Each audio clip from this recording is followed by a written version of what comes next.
Hyderabad cricket association అక్రమాల కేసులో నిందితులను మరోసారి ప్రశ్నించాలనుకుంటోంది సిఐడి. ఇప్పటికే 6 రోజుల పాటు కస్టడీకి తీసుకుని 5 నిందితులను విచారించారు సిఐడి అధికారులు. నిన్ననే కస్టడీ ముగియడంతో వారిని కోర్టులో ప్రవేశపెట్టి జైలుకు తరలించారు. అయితే 6 రోజుల కస్టడీలో సిఐడి అధికారులకు నిందితులు సహకరించకుండా ఇబ్బందులకు గురిచేసినట్లు తెలుస్తోంది. అందుకే మరోసారి కస్టడీలోకి తీసుకుని వివరాలు రాబట్టాలని చూస్తున్నారు. హెచ్సీఏ అధ్యక్షుడు జగన్మోహన్ రావును మళ్లీ ప్రశ్నించాలని అనుకుంటున్నారు సిఐడి అధికారులు. అందుకే 4 రోజుల పాటు నిందితులను కస్టడీకి ఇవ్వాలని కోర్టులో పిటిషన్ వేశారు.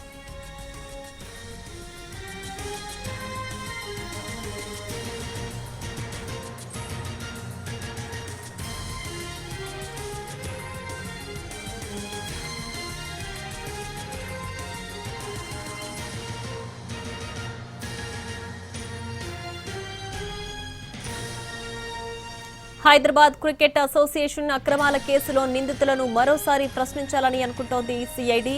ఇప్పటికే 6 రోజుల పాటు కస్టడీకి తీసుకుని 5 నిందితులను విచారించారు సిఐడి అధికారులు. నిన్ననే కస్టడీ ముగియడంతో వారిని కోర్టులో ప్రవేశపెట్టి జైలుకు తరలించారు. అయితే 6 రోజుల కస్టడీలో సిఐడి అధికారులకు నిందితులు సహకరించకుండా ఇబ్బందులకు గురి చేసినట్లు తెలుస్తోంది.